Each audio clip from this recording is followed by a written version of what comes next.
क्या आप जानते हैं कि आज के समय 90% तलाक के पीछे किसका हाथ है? ना एक्स्ट्रा मैरिटल अफेयर, ना दहेज और ना ही मारपीट। आज घर टूटने की सबसे बड़ी वजह वो इंसान है जिसे हम सबसे ज्यादा सम्मान देते हैं, लड़की की अपनी माँ। कड़वा है पर सच है। आज की शादियां बेडरूम से नहीं बल्कि मायके के फोन कॉल से चल रही हैं। बेटी ससुराल में क्या खा रही है, क्या पहन रही है, यहाँ तक कि उसे अपने पति से कैसे बात करनी है, ये सब मम्मी जी फोन पर तय करती हैं।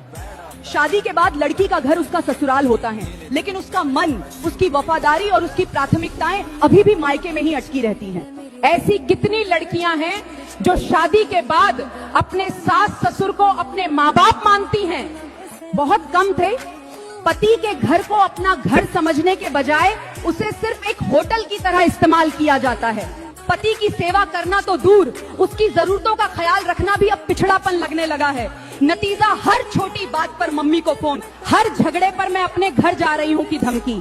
याद रखिए, जिस घर में 2 रसोइयां होती हैं वहां खाना कभी नहीं पकता, और जिस रिश्ते में मायके वालों का दखल हो वो कभी नहीं टिकता।